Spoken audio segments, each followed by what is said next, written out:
Hi there. Thanks so much for joining me today for the latest episode of Impact Real Estate Investing.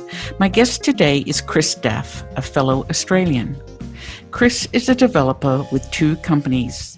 The first, Make Ventures, is a more traditional development company focused on urban infill. It's the second, Assemble, that Kris is wildly passionate about, and that passion is wildly contagious. With Assemble, Kris is building uniquely personal, affordable housing products and solving the very many problems that low to moderate income earners are confronted with when looking for a stable, permanent housing solution in Australia. And Kris plans to do that at scale. Be sure to go to evepicker.com to find out more about Kris on the show notes page for this episode.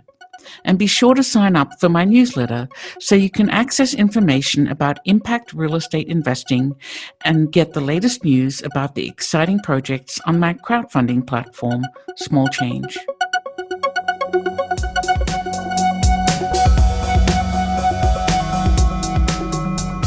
Hello, Kris. Thanks so much for joining me today. Hey, Eve. Thanks so much for having me.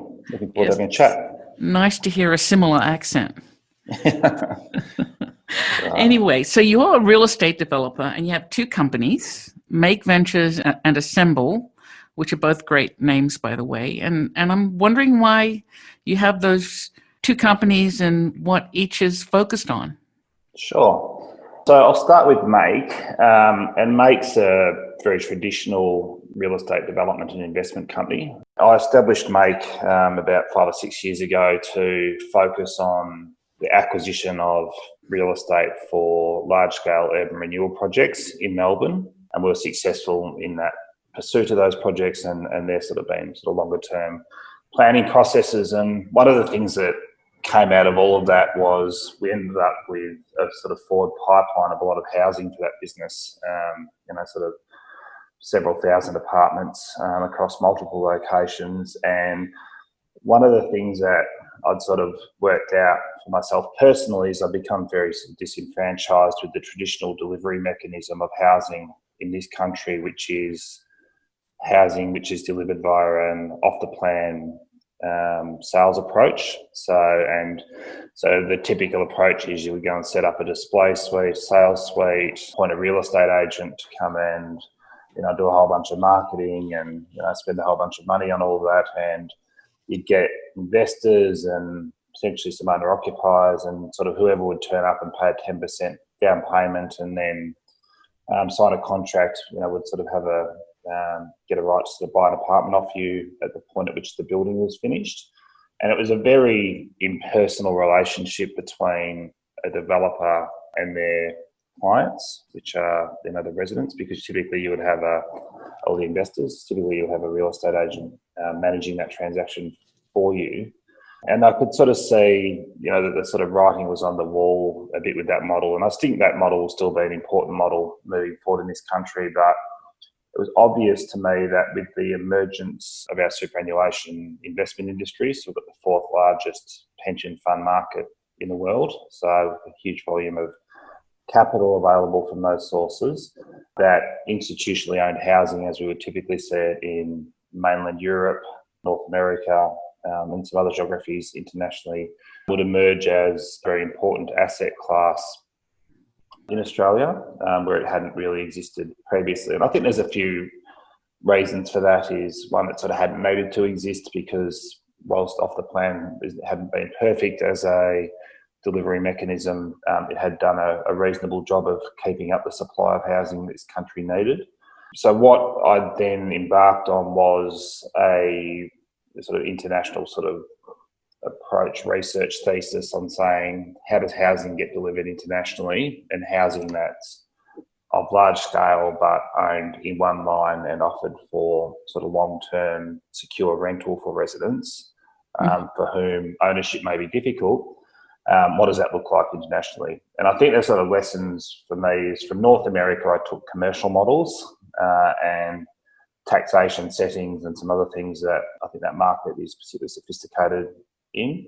And from Europe, I took, and particularly locations, in mainland Europe, and particularly sort of places like Netherlands and others, I took an approach to the development of long tenure housing, the development of community in that setting, and the sort of housing cooperative type approach and the sort of self-curation of community by residents has been a sort of big lesson from that geography. So all that got me to a point at which I understood the sort of secret sauce, if you like, to it is the approach to the management of large-scale institutional housing projects was really the key to their success, and providing an infrastructure within a project and a future neighbourhood to allow your residents to have a very good, productive, sort of wholesome life there.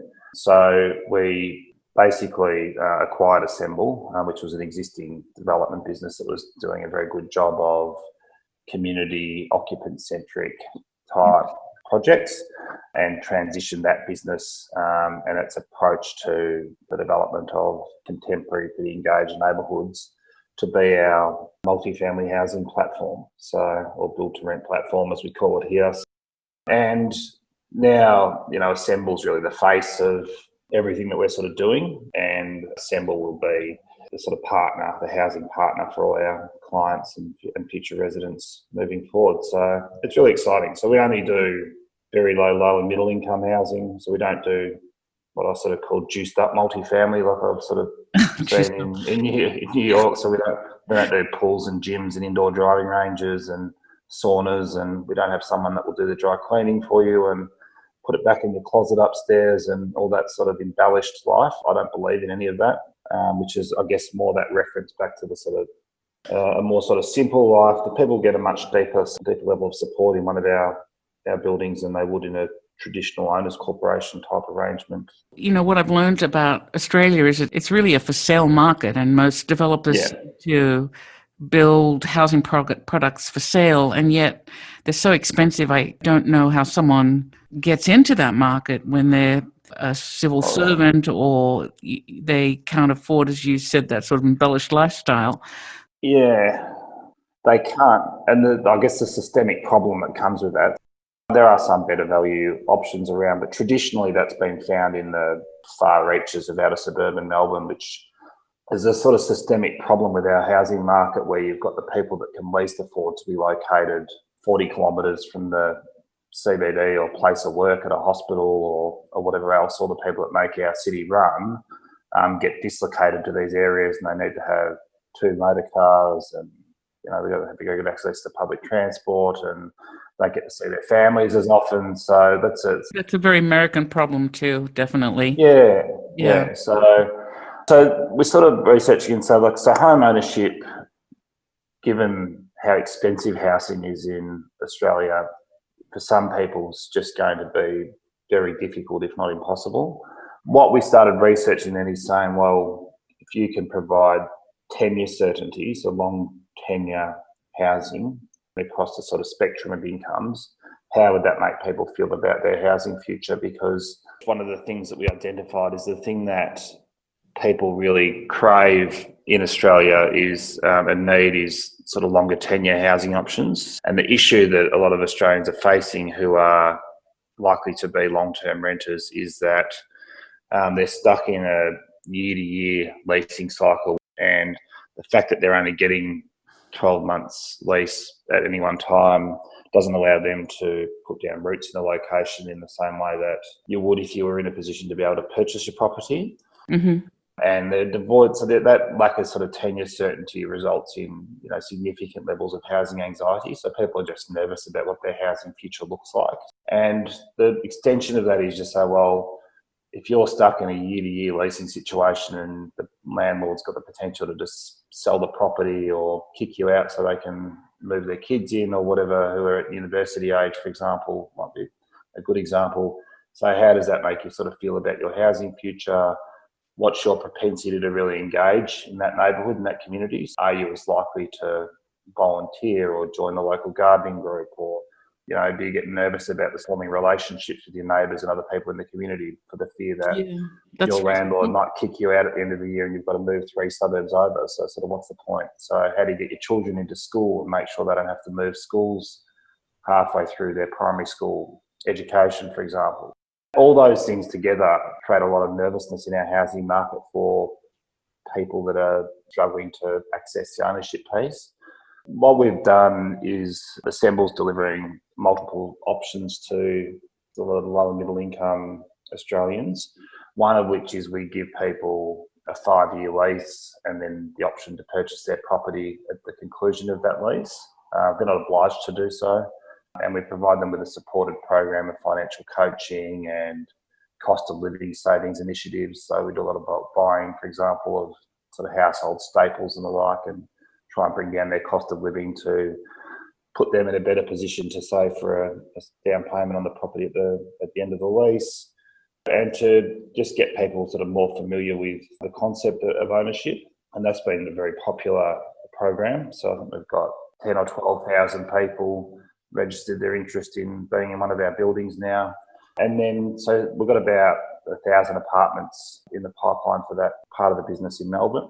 And then separate to that, we've got about 2,800 apartments, which will be delivered as wholly owned communities in a sort of multi-family approach. So they'll be properties that are only available for rental. There's never an opportunity to buy your individual apartment, but that's catering to a different part of the market. And in those projects, we'll be able to deliver about 20% of the housing to very low income Australians. So that's social housing type rentals who would qualify for Commonwealth assistance and the like for their rent. Does the government provide you with any assistance in building these out, or do they only provide assistance to the renters? In our circumstance, we're not getting any direct financial assistance from government. Quite interesting, actually. So I sort of spent a lot of time with our different layers of government, particularly sort of state government and parts of the federal government. And I've always premised all our commercial models and investment models on not requiring significant taxation change and the like to affect our project outcomes. So I'll go and have a discussion with, say, a state treasurer about what we're doing and say, we're going to do all this and we don't really need your help financially. And they're always trying to find an angle in. Let's say, this is really fantastic. This is the sort of housing that we want. Are you sure we can't be involved? So I think that's important for us. And to be honest, government's got some very important roles to play. And for us, mainly, it's around planning consent and the like that we would sort of seek to lean on them to maybe get that happening a bit quicker than it might traditionally. But I think getting deep financial support from government to deliver our projects is something that we've sort of always tried to avoid, because having government in there as a sort of counterparty can add complexity to the unnecessary complexity of the transactions. So we're focused on our sort of partners that we have, community housing sector partners, for example, who do some extremely good work in very low income housing, and then partnerships with our biggest superannuation investors to provide the capital required to build and own these assets long term. So you said something that you glossed over, but I thought was really interesting in that you help these tenants who might eventually own, you kind of teach them how to become homeowners. I'd love you to elaborate on that. With the option where people have got their half a decade lease and then the option to purchase a property at the conclusion of the lease. So we allow those future residents to enter into those agreements in advance of construction starting. So typically it would take us about 2 years to build one of our buildings from the point at which we start on site. So they've got 2 years of construction plus a 5-year lease, so 7 years in total to be able to get themselves organised into a sort of regular savings pattern to be able to be in a position to purchase their property at the conclusion of the 5-year lease. And the reason that 7-year period's been selected is we did a lot of work with a couple of our large retail banks here on saying, assuming someone's sort of starting from scratch, how long would it take them to save a deposit to be able to purchase a property based on different income bands and the like. And about 7 years was about the period that we arrived at. But what we did realise is it's very hard to change behaviour without support. So we've employed an in-house financial coaching team to work with our residents from the day they sign up with us, so in advance of construction starting. So we've got a multi-stage program that they can participate in. It's opt-in, so some people are very comfortable with numbers and they understand savings and they know how to do a household budget and all those things, and some people just find that a bit more challenging. But at the moment, we've got about an 80% participation rate from households, from our sort of future residents in the program. And it's not sort of financial planning. We're not recommending investment options for them and these type of things. It's more about how do you form a household budget, tips and tricks about setting up a separate account to direct deposit some money into each month so that you can't sort of access via a debit card or something that's your sort of savings account. How to get better value on energy, data, these types of things.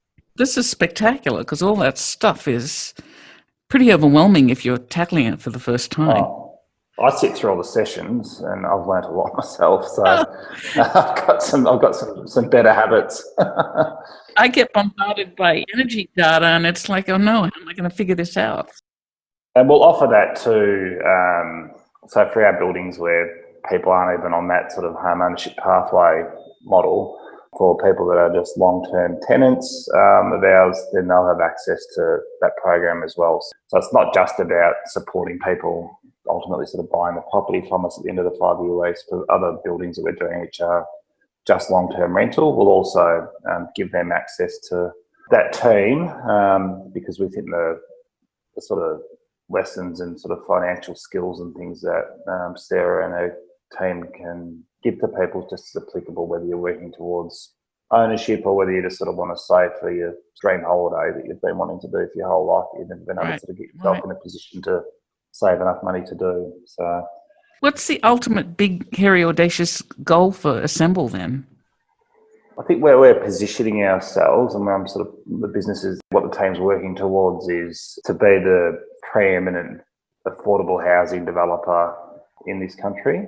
And we've got a very large pipeline of projects, as I said now, and it's not about sort of being a megalomaniac. It's about saying this country needs solutions at scale. So for me to sort of be mucking around and sort of doing 20 apartments here and 30 apartments there was never really consequential enough for me. So we're doing large neighbourhoods of significant scale. You know, most of our projects are between 100 and 1,000 apartments in a single location. We don't do towers and things, but we've got some large sites that would have a neighbourhood of maybe a dozen buildings of 80 apartments each, for example, is to be able to demonstrate to government and other stakeholders that more affordable housing solutions are possible in this country and that we can deliver returns to institutional investors that are efficient to sort of get them off the bench in housing.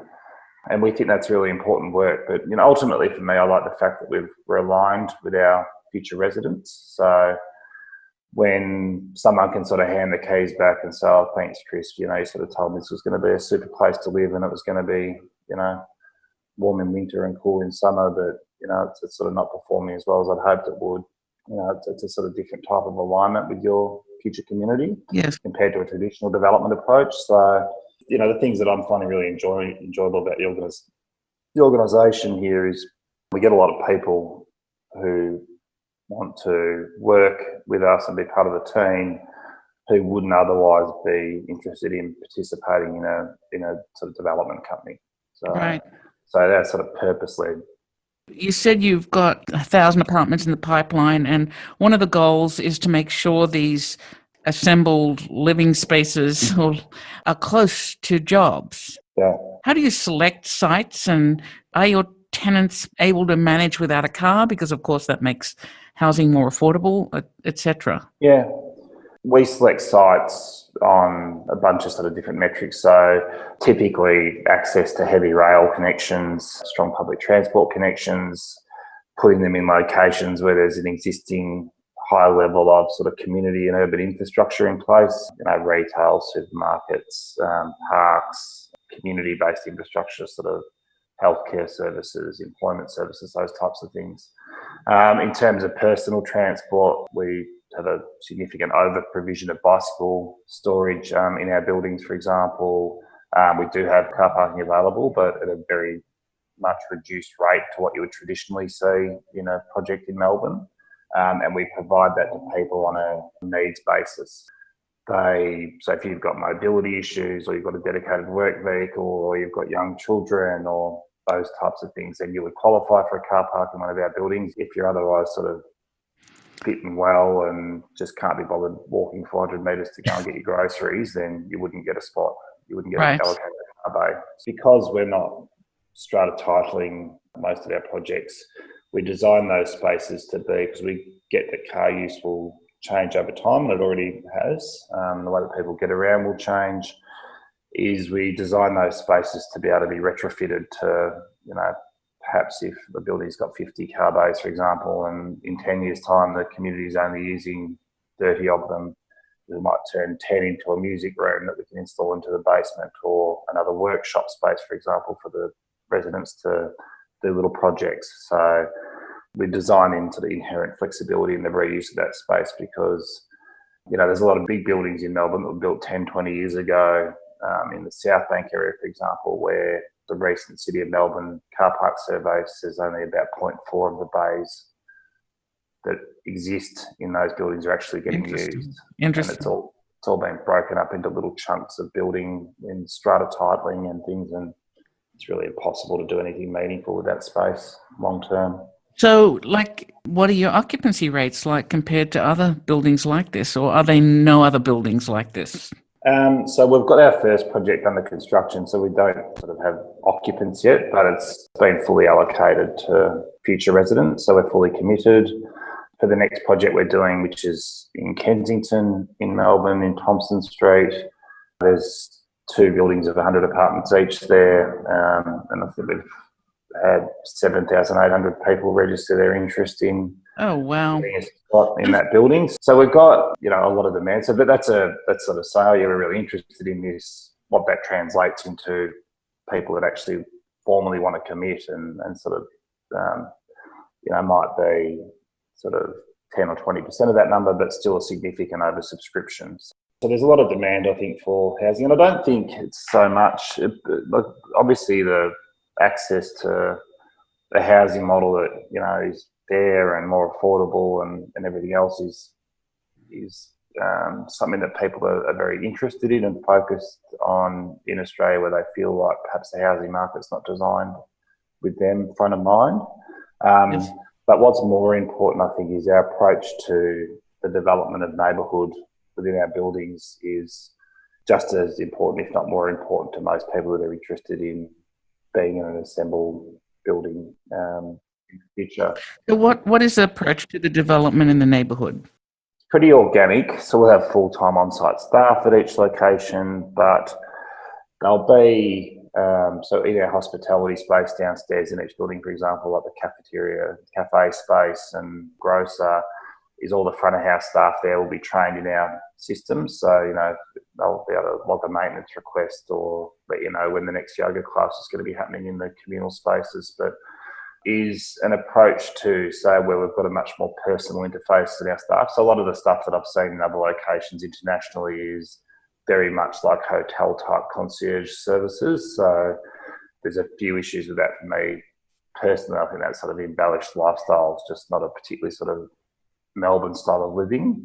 And the second thing is that that's an expensive way to sort of resource a building. So that would put pressure on our ability to deliver affordable rents and prices. We have staff that provide a sort of infrastructure and an approach to living. So we would organise walking groups, yoga classes, gardening groups. But the idea is that we're more in the sort of European housing co-op style of living, trying to transition the residents to be more self-managers of their little neighbourhood, their little communities. The idea from my perspective is I'd much rather give half a dozen residents $40 a week off their rent each, and they look after all our gardens. Oh, nice. Than paying some contract gardener to come and Jim's gardening or whatever to come and do the weeding and, pick the veggies or whatever for me. So that approach is going to take a while to sort of transition into. And I think what we'll find in our neighbourhoods of, say, we've got 100 homes, is there'll be 20 homes that are hyper engaged in the building community and sort of wanting to sort of do everything with your neighbours and everything else. And then there'll be sort of 60 homes that are sort of in the middle somewhere who are happy to do it but don't want to be doing the gardening every single Saturday morning with their neighbours, for example. And then there'll be 20 homes that have residents that, just want to sort of come home and sit on the couch and watch The Voice or something and aren't that engaged. And that's each one of those groups is fine. That's just society cross section, right? So Yeah, that is yeah, typical. Yeah. yeah. Yeah. So you don't have to be a green thumb or be an expert in fixing bicycles or whatever else to sort of be in one of our buildings. So we're not trying to engineer a social outcome. It's a random ballot to get a spot in one of our buildings. So Interesting. So what's your background and what path led you to all of this? my background, so by training, I'm an engineer, so civil structural engineer, and got a geology degree also. So engineering and science background, but moved out of that sort of consulting engineering space very early in my career into sort of project management and then into more traditional development businesses. So delivering development where, section one of the report each month on how the project was performing was always about sort of how's the profit looking. So it was always about sort of shareholder return or investor return and never so much about the sort of long-term outcomes that we're generating with our projects. So working in a few businesses and did some projects that I'm still very proud of in that part of my sort of professional life, but found myself, as I said earlier, checking out of that delivery mechanism for housing, sort of 4 or 5 years ago, and because I built up such a large portfolio of projects, started investigating other ways to do the housing that was more aligned with our residents. So Interesting. So look, I learned a lot of good skills and things over the journey that are definitely applicable to this space. But I'm finding it a lot easier to sort of get out of bed and go to work in the morning. Well, that's good. That's important. So are there any current trends in real estate development that interest you or you think are really important? In Australia, in housing, I think the biggest emerging trend is going to be in social and affordable rental housing, and that's institutionally owned whole residential real assets. So that's buildings and of scale, buildings in between 100 and 200 or 300 apartments, of which a large proportion's very low income housing, so social rental. And that's analogous to the United States market of the low income housing tax credit type component within a mixed tenure, a mixed socioeconomic buildings. And I've seen some very good examples in LA and New York of the sort of mixed tenure outcomes that you can generate. And there's a limit to the amount of ultra low income housing you can sort of integrate comfortably with within a sort of market scheme. But I think in Australia, that asset class, particularly focused at the affordable end, is going to be a sort of huge focus for investors and developers by the like. But we're positioning ourselves, I guess, to be a bit of a leader in that space. And I think that's exciting. Really important work, because they're the people that are finding housing the most difficult. We're doing a project in Coburg where we're going to do 50 homes for older women fleeing domestic crisis, for example, and which is our fastest emerging group of homelessness. So there's some pretty bad sort of societal issues, and housing's at the sort of front of a lot of that, and no one's shying away from it. Like, everyone knows it's a big issue, and everyone knows we need industrial scale solutions to housing, and we think we can't do all of that, but we think we've got a role to play in guiding industry on models that can deliver moderate returns for investors, and we actually sort of going to get on and deliver at scale some housing solutions for the people that are finding housing the most difficult. What is a moderate return for an investor in Australia? What are you shooting for there? So for our long-term rental housing, we're in the sort of mid-single figures. So for an equity return, that's a levered return, up to, maybe the sort of high single figures, depending on the mix. And then for our home ownership pathway products, we're sort of in the high single figures as an equity return. So, I'm very familiar with what sort of returns pension fund investors get in North America, sort of similar asset classes, and we think our superannuation industry is sort of transitioning relatively rapidly to international return level expectations, but it's very difficult for a superannuation fund investor who's there to represent the interests of their members. So they've got millions of working class Australians who have charged them with the responsibility of managing their retirement savings. So to move first in a new asset class that's not established yet and things has a whole bunch of sort of inherent risk in it. But I've been very proud of some of our superannuation fund partners in how brave they are being in capitalising us to allow us to deliver housing solutions that have not necessarily been delivered before in this country. Mm-hmm. And that's generally because they believe it's important work. And in a lot of cases, particularly for our industry funds, so our union-based pension funds, is work that's particularly applicable to their members who may be in that sort of lower middle income, probably got good jobs, good stable employment, they just don't earn lots of money. Right. So what does the next 5 years look like for you? We've sort of been going for 5 years now, and the next 5 years for us is really transitioning, starting from the first half of next year into a pretty flat out delivery phase. So next year we'll look to start construction of about 1,500 homes across around 6 locations. And so the last sort of 4 or 5 years has been spent getting capital support, getting planning consents, piloting, doing a small project in Kensington, which is 73 apartments, which is under construction and due for completion in May next year, to a phase where we can start to move into that industrial sort of scale delivery phase where we're delivering extremely large neighbourhoods across multiple models and getting into the solutions that are at scale and projects that are at scale for our superannuation fund investors, because they need this sort of certain level of scale to make a project investable for them. Right. Yeah. So maybe 30,000 units in the next 5 years, 50,000 units? Wow. I don't know. Well, I think we're looking at a stabilised portfolio at the end of 5 years around 5,000 to 6,000 units. I think it'd be a sensible objective.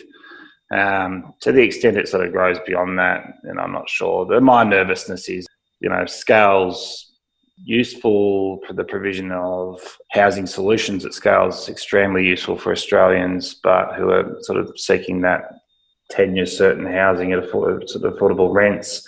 But how do you hold on to the sort of DNA of our offer, and how do we make sure that our neighbourhoods, if we've got 40 or 50 of them, are being managed in a way that's sort of true from where we started. So, and that's sort of good challenge, I guess, if you sort of get to that point and we become a very desirable housing partner for Australians, then I'm sure we'll be able to sort of find solutions to be able to keep the offer what we want it to be.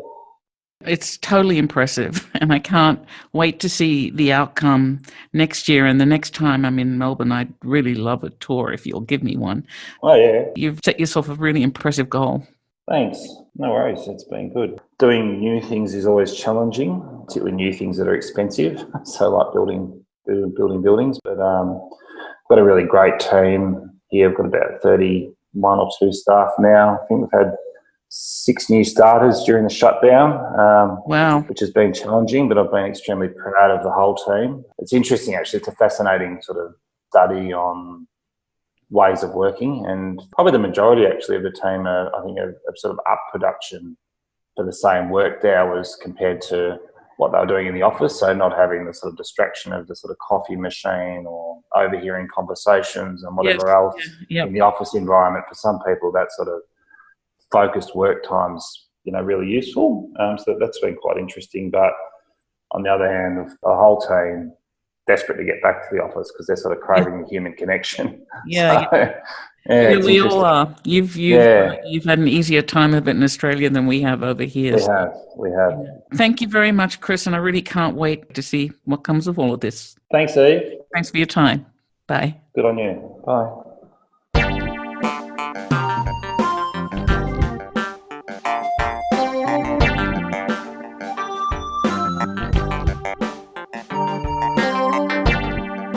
That was Kris Daff.